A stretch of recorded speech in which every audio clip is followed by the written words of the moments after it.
Hi everybody, I'm Giancarlo. And I'm Felicia. And this is our review of... Greed! Yes! Because greed is good. Greed is good. Greed is good. Oh my god. So... Baccarino, that's right. It would have to be an Italian that made this game. It's about mobsters in the 60s. That's exactly it. I was looking at it and I'm like, ooh, mobstery. And then I read his last name and I'm like, well... Italian. To live we got up your to the back, stereotype. bro. No, Live up to the stereotype. Yeah, there we go. We don't have his back. Wow, Natasha the Russian prostitute. Okay. Wow, there's prostitution in here, actually. It's pretty cool. This game's awesome. So what is it It's like? my type of game. It's like prostitution, racketeering, guns, keys, automobiles. It's Are sick. these bottles of beer? Yes, like, they this are. is how many bottles of beer you have to have, like... It's 2 to 5 player, yeah. Bottles of beer. It's kind of... And then you got the little baby bottle of beer and a big bottle of beer. Yeah. That's the age. 10 plus, but there's prostitution. It should have been a bomb instead of a timer. What is this? Like my father who gave me beer at 11 years old? Like your parents never gave you marsala with an egg, a raw egg. No. Never. What the hell's a marsala with a raw egg? Luca? Zambayol. Thank you. Zambayol! It's marsala. I wonder and if raw egg. Baccarino knows what a zambayol is. Probably not. It's probably one of those fake American Italians. Oh! Salute. In the drafting game Greed, players take on the role of gang bosses in the late 60s, vying to take control of the city by having the most money, legally or illegally. In the box you'll get 80 cards broken down into 30 action cards, 25 thugs and 25 holdings, money cards broken down into 5, 10, 25 and 50,000 denominations, and 54 development markers. Be the player with the most money at the end of the game to become the undisputed boss. Here's how to set up. Place all the money in their respective piles and place it near the middle of the table in reach of all players. Create a pool for the development markers next to the money.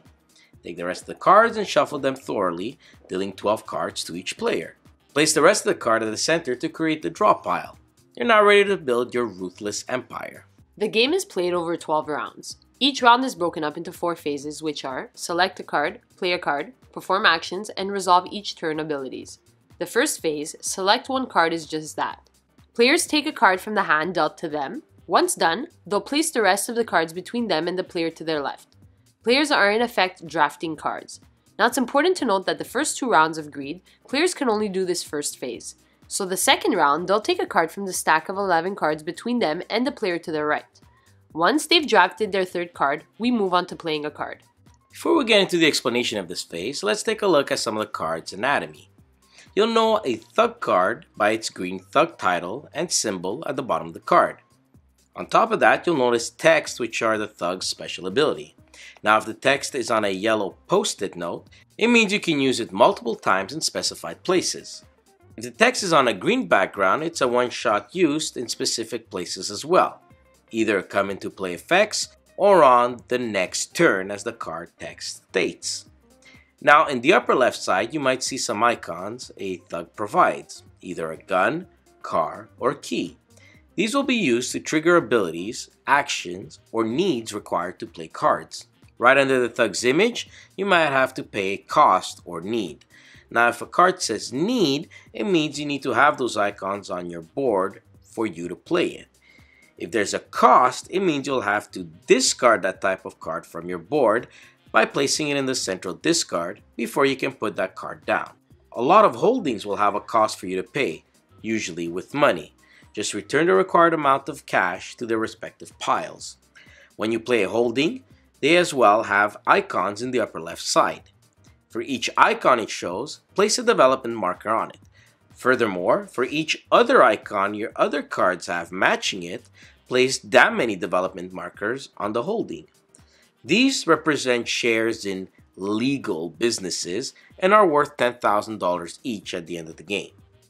Lastly, when action cards are played, they'll have an effect and are then discarded. The only cards that remain on your board are thugs, holdings, and actions that have next turn effects as a reminder.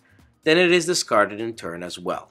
Now that we know card anatomies, let's get back to the second phase of a turn, play a card.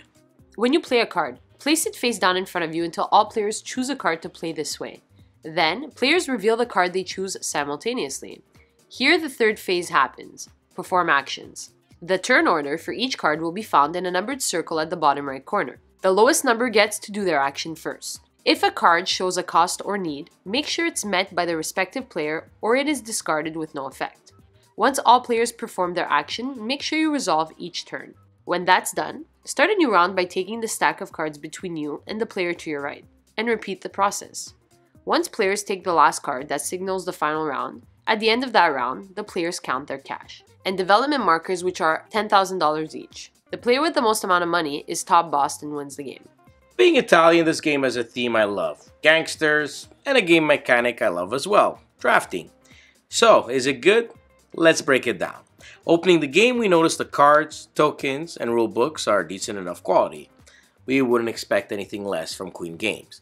The art has its own 60s quirky flair to it, and the names on some of the cards are well represented for its theme, with a very slight tinge of badassness to it, just the way we like it here at BTD. The game mechanics work just fine as a draft, and you start building a strategy very early on with the first hand as to what cards would combo off with the other cards available. Then you wonder if that card will table, a term used to mean if it'll come around to you again for you to pick next time. There's a great sense of build-up towards your strategy and how to initially get some capital. Remember, you start off with no money and you have to work your way up. And the different venues and choices you have from the specific cards drawn that game differ all the time. You can't just stick to the same old method of winning the game because those cards might not be there in the first place. So replay value is tremendous, especially the fact that a short game length make it a perfect game for a filler or a full game night. My only disappointment is that I wish Greed had more cards because the game doesn't scale as well at 5 players.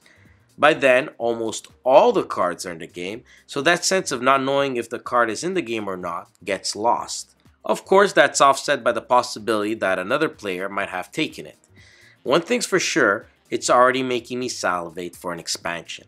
It's great fun, easy to pick up with lots of strategy and important decision making on when to play a card.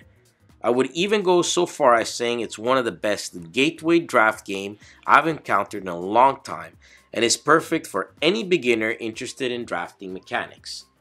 The sense of urgency is well captured as well, as the game only plays in 12 rounds. And there's no steamrolling mechanics we've noticed. Quite the contrary, up until the end there's no clear winner and games were always tight. And best part for us, luck is kept at a minimum, as every player will draft the same cards and it's up to you to pick the right ones for you or to remove them from circulation.